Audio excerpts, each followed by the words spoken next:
एक तरफ युद्ध विराम की बात की कोशिश हो रही है, लेकिन दूसरी तरफ जंग का मैदान भीषण होता जा रहा है। यूक्रेन की सेना ने रूस के बेलगोरोड क्षेत्र में जोरदार हमला बोल दिया। ड्रोन, तोपखाने और सैनिकों के जरिए यूक्रेन ने एक साथ हमला किया, जिससे रूसी खेमे में हड़कंप मच गया। बेलगोरोड के गवर्नर व्याचेस्लाव ग्लैडकोव के मुताबिक यूक्रेन ने 150 किलोमीटर लंबी सीमा पर 20 से ज्यादा गांवों को निशाना बनाया। हालांकि यूक्रेन की सेना ने इस बात को गलत बताया है। पिछले साल यूक्रेन ने रूस के कुर्स्क इलाके के 1000 वर्ग किलोमीटर पर कब्जा किया था, लेकिन हाल में ही ये उसके हाथ से निकलता जा रहा है और इसके पीछे बताया जा रहा है कि उत्तर कोरियाई सैनिकों की मदद है। यूक्रेन के पूर्वी शहर निप्रो पर बड़ा ड्रोन हमला हुआ, जिससे कम से कम 4 लोगों की मौत हो गई और 21 लोग घायल हुए हैं। इस हमले में ऊंची इमारतों को नुकसान पहुंचा है और एक साथ होटल तथा कई घरों में आग लग गई। रूस का दावा है कि उसे अन्य इलाकों में भी बढ़त हासिल हो रही है।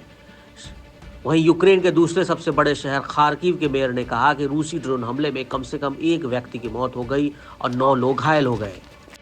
पिछली रात में कुल 172 हमलावर ड्रोन थे, जिनमें से 100 से ज्यादा शाहेड थे। मिसाइल और बैलिस्टिक धमकियों के बीच अब इस तरह से बड़े ड्रोन हमले लगभग रोज हो रहे हैं।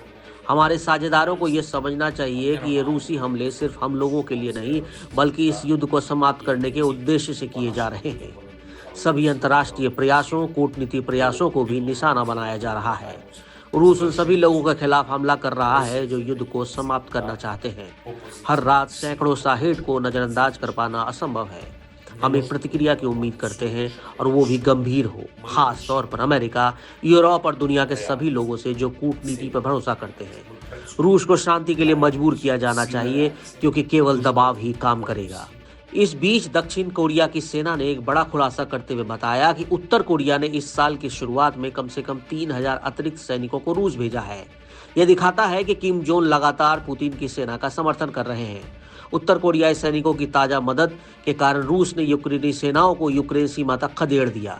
इसी से बौखलाई जेलेंस्की की सेना ने बेलगोरोड में नया हमला शुरू कर दिया है। उत्तर कोरिया ने रूस को पहले 11000 सैनिक भेजे थे।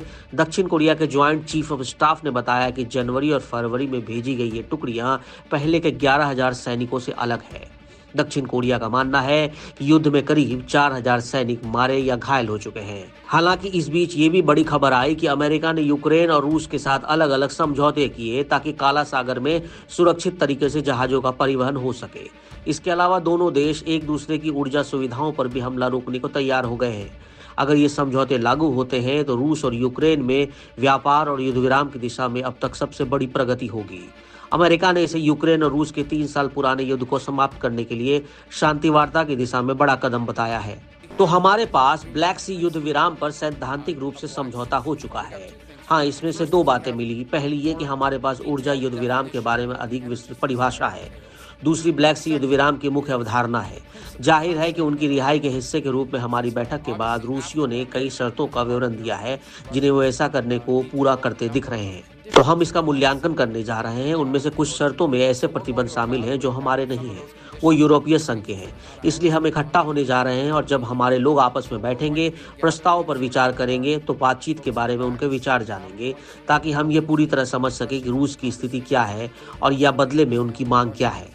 वहीं दोनों देशों ने कहा कि वो समझौते को लागू करने के लिए वॉशिंगटन पर निर्भर रहेंगे। यूक्रेनी राष्ट्रपति वोलोदिमीर जेलेंस्की ने कीव में एक समाचार सम्मेलन में कहा कि यदि रूस इसका उल्लंघन करता है तो मेरे पास राष्ट्रपति ट्रंप से सीधा सवाल यही है कि यदि वो उल्लंघन करते हैं तो हमारे पास पूरे सबूत हैं और हम प्रतिबंध की मांग करेंगे, हम हथियारों की मांग करेंगे।